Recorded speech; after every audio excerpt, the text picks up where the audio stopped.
Channel 24-এর কাছে খবর আসে ঢাকার বেশ কয়েকটি স্থানে লুকিয়ে রাখা হয়েছে ভোলাগঞ্জের লুট হওয়া সাদা পাথর।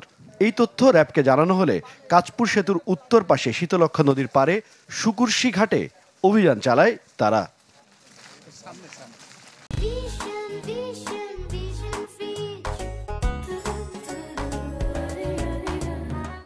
অভিযান টের পেয়ে ওই এলাকার পাথর ব্যবসায়ীরা পালিয়ে যায়। পরে পাথর ভাঙার মেশিনের কাছে 2টি ট্রাকে সাদা পাথর পাওয়া যায়।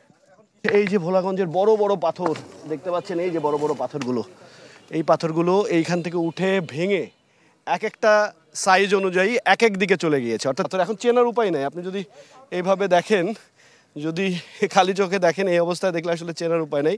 এই পাথরগুলো, যে পাথরগুলো বলা হচ্ছিল কোথায় গিয়েছে, এভাবে একদম গুড়ি গুড়ি করে ফেলানো হয়েছে। দেখতে পাচ্ছেন একদম বালু হয়ে গেছে।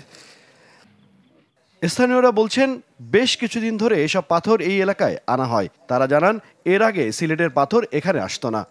এই ভোলাগঞ্জেরটা ইদানিং কিছু কিছু পাথর আসতেছে, এটা আগে ছিল না। না, এখন এই যে দুই একজন আনছে, তাও সবাই না। এরা তো সময় কিন গিয়ে আনছে, টাকা ব্যাংকে পাঠাইছে, এরা পাথর নিয়ে আসছে। ওরা যদি চুরি করে ওখানে ওরা করছে, এখানে তো টাকা দিয়ে রেজমেন্ট কিনে আনছে। র্যাব 11-র অধিনায়ক লেফটেন্যান্ট কর্নেল সাজ্জাদ হোসেন জানান আনুমানিক 30 থেকে 40,000 ঘনফুট পাথর জব্দ করেছেন তারা।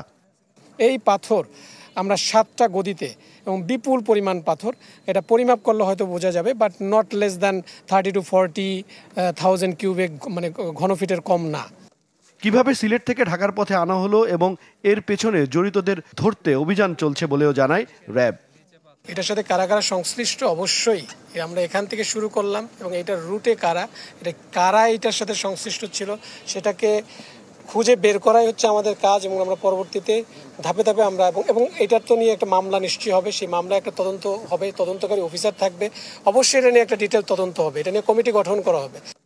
র্যাব বলছে পরিবেশ অধিদপ্তরের কাছে হস্তান্তর করা হবে জব্দকৃত এই পাথর। হিরণ খান, চ্যানেল 24, ঢাকা।